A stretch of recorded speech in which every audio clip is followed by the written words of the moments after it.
Hi, good day to everybody. My name is Rob Mazak. I am a psychic medium, and I talk about a lot of different things, and it could be just about any topic, and really nothing's off the table. Sometimes it's alternative, metaphysical, spiritual, whatever. It's just whatever ideas are in my mind when we start this podcast is where we will start. And I don't do any scripted things. I don't really read anything. I like to speak from the heart and just kind of start with some ideas or an idea, and we'll see where things take us. And so what I really wanted to talk about is the idea of thoughts. And we all think, no pun intended, that we understand what thoughts are.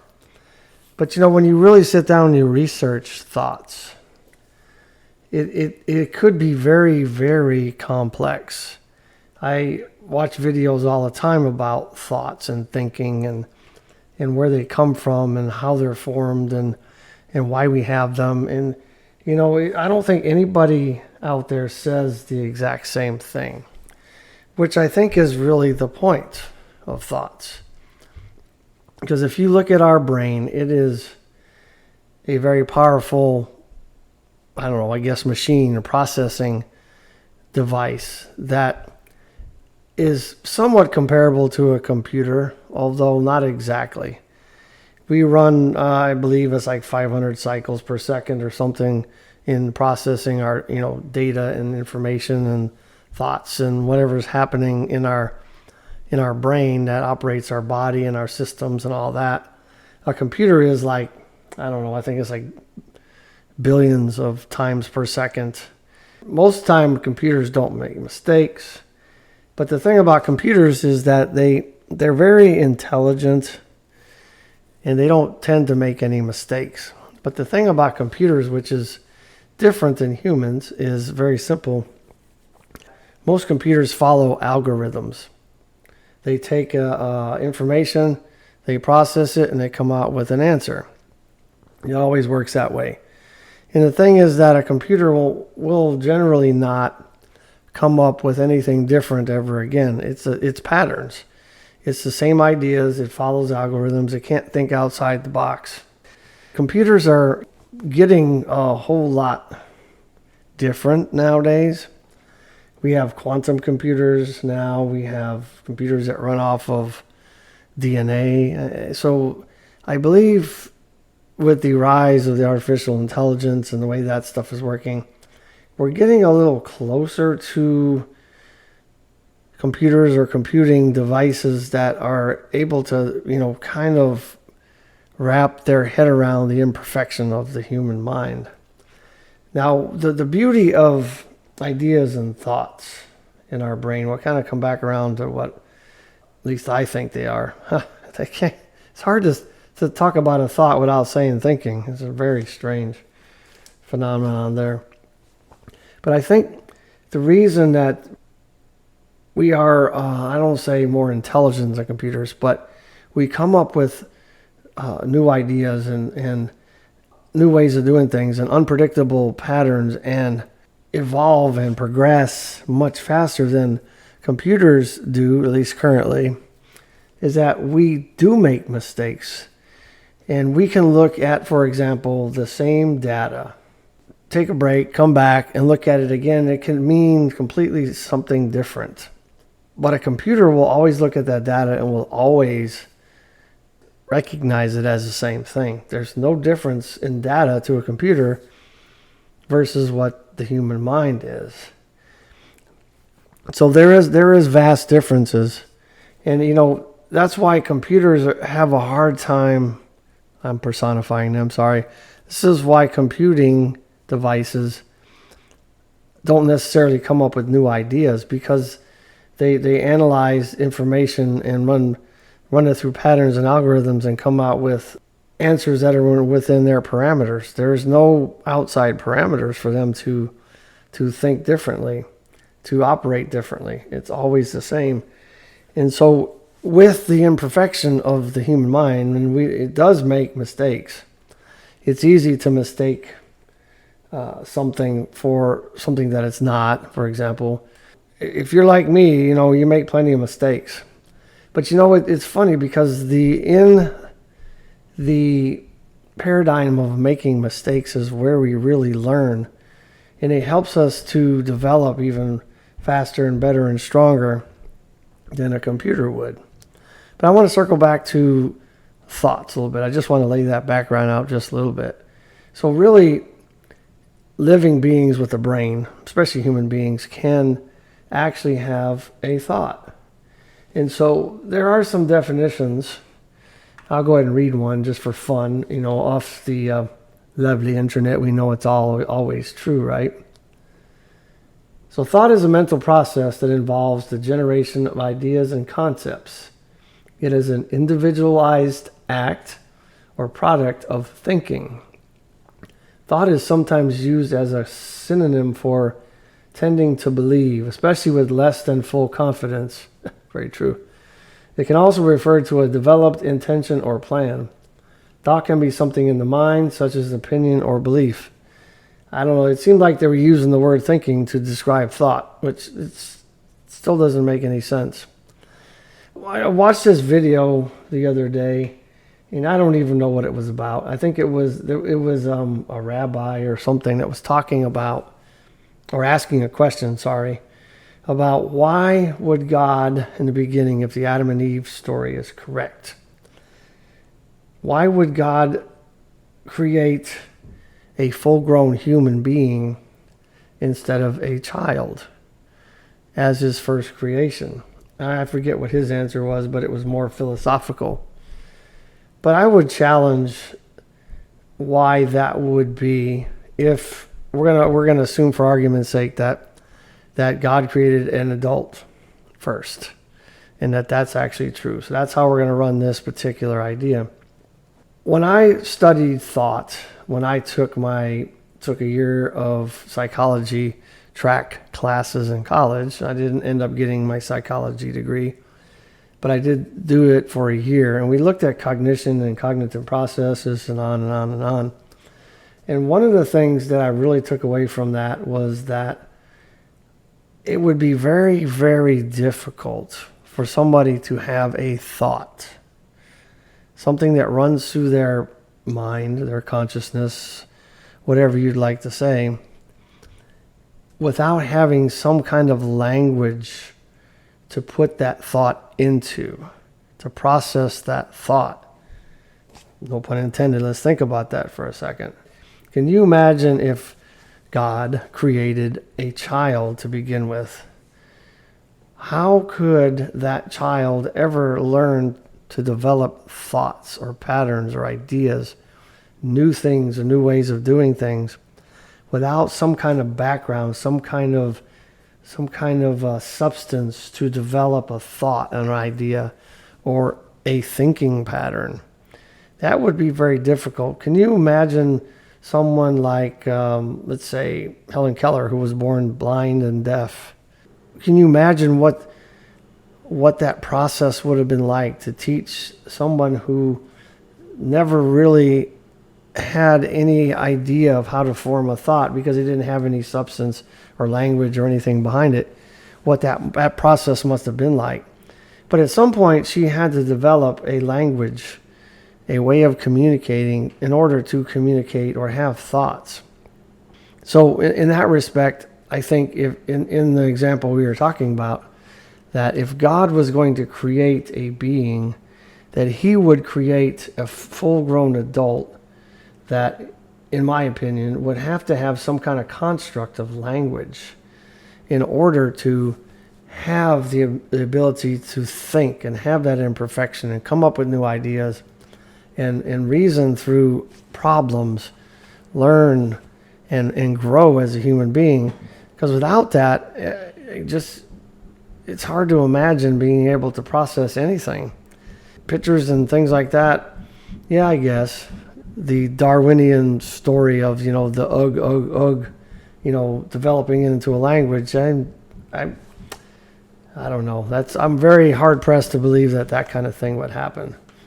I think the biblical story about dividing all the nations into different languages and doing all that has a different meaning However, let's look at the only language I know, and that is English.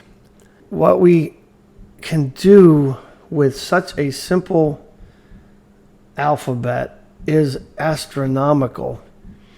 We have 26 characters, and I don't know who came up with them or how it was designed or how the language was developed. No idea. I'm sure there's some history behind it. But think about that for a second. We have 26 characters, and we can arrange those in the most amazing ways. We can write volumes and volumes and volumes of information, have conversations like we are right now. I am forming my thoughts and my ideas into this machine to convey it to you based on 26 letters. Now, just looking at the 26 letters at face value, they mean absolutely nothing until you arrange them into some conceptual way that makes sense, that we can communicate. And when I communicate, I am assuming you understand the same dynamic of the arrangements of the letters and the inflection of my words and the vibrations that are meeting with your ears and changing this into something that you can process. But without that, I just can't imagine that it would be easy to have a thought. Okay, so let's step back now. So where do thoughts come from? Well, there's a lot of ideas. A video I just watched recently really makes a lot of sense in my line of business as a psychic and a medium, and understanding the connection to the universe and the other side and the other side of the veil, however you want to look at that. But the overall idea that all of creation is like a hive mind, in that when we have a thought that pops into our mind, our brain, and you can see it or hear it or conceptualize it in my mind, it's like I'm talking. I can hear my own voice talking in my head, if that makes sense. And I'm sure that most of you would probably think the same thing. But in the hive mind idea, the universal consciousness, the one brain, if you will, is the thought actually ours? Or is it just a thought that's happening somewhere in the eternity of all, and you just happen to be on that wavelength, that idea, that energetic signature, that you capture that thought, and it sounds like it's yours. It feels like it's your thought, but is it really? Where do our thoughts really come from? There's other ideas. I would imagine if we actually live in a matrix, like some people think, and I'm beginning to think that way a little bit more often than I used to. Obviously, those thoughts then in a matrix or a simulation would be coming from somewhere else. It would be coming from a program.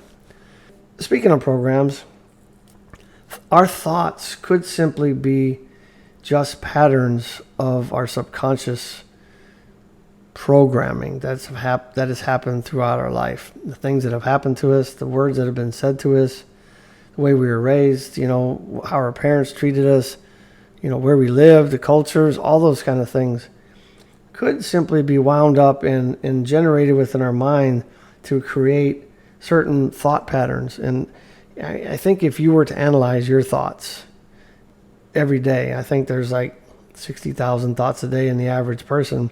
That's a lot. I guess it's not really if you think about 24 hours a day, but 60,000 thoughts a day. And according to people like Joe Dispenza, you have about 95% of the same thoughts every day that you did yesterday and last year and 20 years ago. Maybe our thoughts are simply digital or analog patterns that are just embedded in our consciousness or our brain or our mind or however you would like to categorize that just keep repeating. And then they show up in patterns based on our emotions. Emotions really help us, or I should say not help us, but they latch on to thoughts and patterns in our mind. And so it's real easy to reprogram yourself if you use your emotions against the problem thoughts. But our thoughts are they really us? Are they really someone else or something else? I know it's a very strange thing. And we medicate people because they claim that there's voices in their head. Well, I don't know about you, but if I have a thought, it's a voice in my head. I literally can hear myself saying something in my mind. Not with my ears. It's very hard to describe, but I think you know what I'm talking about. So if you were to really break down every human being, at least, animals can't talk to us, so it's very difficult to understand, to get answers from them. But us human beings that can communicate to each other, I guarantee you that all of us have voices in our head. I think the problem comes when there's so many voices going on in our head that it's very difficult to concentrate on our current life. Like a schizophrenic will probably have multiple types of voices, and they may experience many different types of realities all at the same time. And what makes them feel crazy is they can't distinguish or separate this reality from all the things that are happening in their mind. But where do all these things come from? I don't know if I have all the right answers, but I think you know where I'm going here. Even the philosophers of the, I think 1700s, 1800s, 1600s, I don't know. People like Rene Descartes. When I read his stuff in my one and only philosophy class, I'll never take one of those again. He said an interesting thing, and he said a lot of things, but the one thing that I really took away from him in his writings and his ideas was the phrase, if I think, then I exist. If I have the ability to think, then I am alive. And I guess that does make a lot of sense, right? I'm not sure where I was going with that, but everybody has thoughts. Everybody can think. Now, some can process that better than others. Some can trust the thoughts they have better. And if you want to go into the metaphysical side of all of this, for example, I do a reading for somebody, a reading, quote unquote, where I'm connecting with a client and they're asking me to, say, connect with somebody that's passed on, or they're trying to help me or get me to help them understand what's going on in life and what choices are best and where does the future, or what does the future hold for them. For me, at least, when I work with a client, I literally hear things. I hear voices, and it feels like mine, but it's not quite mine. And so where does this thought come from? Where do these thoughts come from? Do they come from the collective? I believe so. I believe that people like myself and others that do psychic work and mediumship work and energy work and all these different things, we have been given or have learned how to connect with the source of all, the cosmic internet, the Akashic records, the database, whatever term you like to give it. There's a lot of names for it, but the ever-ending information and ability to connect with anything and everything into, through this adaptation of the hive mind, I think that's the secret. I think that those of us that do what I do are simply just given the gift or learn to use the gift to connect to all there is. Tune into that frequency, at least for the moments or the time that you're working with a client. You will get streaming thoughts, ideas, and you're hearing, in my case, many other entities speaking to me and giving me information about this client that I should not know, and it gets validated by the client. Where does that come from? Still, I don't know. But does it really matter if you're helping somebody? I know I went off on a tangent there for a second. Thoughts are just the strangest things. I don't know where they come from, why they come from. I do like the comparison of the human mind to the computer mind. Through our imperfections, even though many of us dislike the fact that we mess up, we make mistakes, we think we've screwed up, and in the end, what we're doing is we're simply going through a learning pattern, a deep learning pattern to help us learn and create new ideas, new ways of doing things, so we don't necessarily make the same mistakes, so that we can improve ourselves. Within our imperfection lies our perfection. If we were simply a computer or a machine, we could not come up with new ideas. We wouldn't know how to process them. We wouldn't be able to make mistakes. How boring would that be? I know a lot of people that would love to have a perfect life where nothing is wrong, nothing's ever a problem, nobody's angry, all these things. My gosh, that might be fun for a day or two, just so you can get some rest. But I don't know about you, but being perfect would be absolutely boring after a while. And I think all of us love to have some type of stress, and we do need some kind of stress to force ourselves into improving our life or doing something different. You can't even create a diamond without long-term exposure to stress and heat. Out of a lump of coal comes this magnificent stone, called the diamond. But without that, it's never going to be anything but a lump of coal. I don't think anybody on this planet wants to just be a lump of coal. Unfortunately, most of us have the thoughts and the ideas, and we envision great things. And these things come to us, in my opinion, because we are supposed to do something with them. They come to us because we have the capability to create them and to bring them into this world. And just like Les Brown says, and probably many others, the graveyard is the richest place on the planet because that's where all the dreams and ideas go to die. I personally do not want to die with all the stuff left in me. That's just not my idea of a good time. None of us want to die, but we're all going to get there, right? And so I think you get the point. We are getting thoughts. We are getting ideas. We have the capability to make mistakes, to change things, to analyze things different, and to work on something, step back, go do something really boring, come back and re-look at it, and it's like, whoa, I see this so much different. This is our human mind. Our human mind has the capability to do marvelous things, not as fast as a computer, but much more creatively. And it's allowed to go outside of algorithms and patterns, and it is allowed to make mistakes, and it should make mistakes. So, the way I look at it, if you are not making mistakes, you are simply not trying. You have to get out there, you have to fail, you have to fall, you have to really push yourself. Trust these ideas and these thoughts you're getting.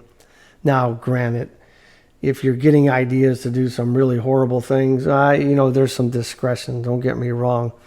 But if you're getting that intuition, those ideas that are popping into your mind about starting a business or taking on a new job or marrying that gal or that man, you got to listen to your heart, because these ideas are coming from a pure source, in my opinion, at least. We don't trust ourselves enough. We think that we're going to make a mistake. Lord knows, I hope you do. I hope I do. I hope I make lots of them, because that means I'm trying, and that means I'm going to evolve, and that means I'm going to figure out new ways of doing things so that hopefully I won't do the same thing, step on the same rock, trip over the same thing, right? We need to have adversity and the creativity with these thoughts and these ideas and the capability of doing that to grow and become anything you want. And you hear it all the time. Yet how many people actually do that? How many people actually go after their dream? I'm guilty too a lot of times, but this right here, me speaking to you, is part of that dream for me. It's getting out there and getting my voice out there and getting my ideas out there and spreading information, experiences that I've had to hopefully help others to do some things and to do the things that they should do to chase their dreams. So I'm living part of my dream. It's not all of it, of course. And that's for another podcast if we might do that. But the point is that we have the most amazing 3 pounds of bundles of neurons, trillions of them, I think, and connections and activity between our ears and our skull. And most of those, hopefully, those neurons and those cells in your brain will never see the outside of your skull. Everything that you experience in this reality or other realities or in dreams or wherever happens and is processed inside your skull, in this brain, this imperfection of a hot mess of connections of neurons and dendrites and axons and nerve endings and you name it. It's quite amazing. But at the same token, sometimes it's not always the brain that does this stuff, right? I'll give you a real quick example. As we get to the tail end of this, I used to work at the Army Burn Center, and I had this one soldier that came back from Iraq, I think, or Afghanistan, I don't remember. But he had such a horrible accident, explosion, IED or something, that they ended up having to cut out the left side of his brain. The left half of his brain had to be removed. They put a plate in his skull, so his head looks normal, but he's literally missing half of his brain. The only thing that changed for him is his personality. The funny thing is he could still think, he could still process, he could still get through life, he could process things. His body was running just fine. If language is processed in the left side of your brain, in the temporal part, right by, basically around your left ear, and it's missing, how then can he continue to talk? Our brain is just absolutely amazing. So I'm getting off on a tangent a little bit. That also kind of brings me to the other idea is there's been a lot of experiments that talk about the fact that our thoughts and our processes are not necessarily happening in our brain. When people die, for example, they have these out-of-body experiences where their brain is technically dead, yet they have all these experiences, that require thought and process and all the things we were just talking about, yet their brain is turned off. And so where does that happen? Or how does that happen? I mean, there's plenty of other experiments out there, and I probably couldn't do any justice describing them. But they've definitely done some experimentation that shows that our processes of thinking and ideas and don't always necessarily happen within our brain. I'm using the brain because that is the most logical thing to compare it to. When you go into consciousness and subconsciousness and all the multiple levels of consciousness, that's a whole day's worth of discussion, I think. So I wanted to attack this a little simpler, I guess. And sorry I went on tangents and kind of went around in circles a little bit, but we'll end this and summarize by saying, you have thoughts. However those happen, wherever those come from, and, you need to take advantage of those. And not just take advantage of those, but also pay attention to the ones that are repeating, that are creating your life and not creating it in a way that makes you prosperous or effective and it keeps you locked into, patterns that are not good for you. And we can't pay attention to 60,000 thoughts a day, but you can certainly begin to insert your own thoughts, because thoughts are kind of an automatic pattern, automatic thing. They just happen whether you like them to happen or not. But it's just like breathing. It happens automatically, but you can also consciously affect it if you want. The same thing with thoughts. So if thoughts can be controlled, why don't you purposely insert the thoughts you would like your brain or your mind or your subconscious or your consciousness to process? Why not? Instead of letting it just run on automatic pilot and you're just paying attention to it and listening to it and not doing a damn thing about it, right? We need to live on purpose. We need to think on purpose. We need to trust our thoughts, and we need to embrace the fact that we are imperfect and absolutely love that part of us, because that's who we are. That's how we learn. That's how we grow. Just like I always say at the end of every podcast, I would really love to hear from you guys. If you just go to my website, look at the contact page, find a method that makes sense to you to contact me, reach out, and let's compare and collaborate our ideas. Because I'm sure I'm not the only one with ideas or thoughts about this out there, right? My website is lifebymazak.com, lifebymazak.com. I look forward to hearing from you, and you will hear from me again most definitely. Stay strong, live your life, and think positive.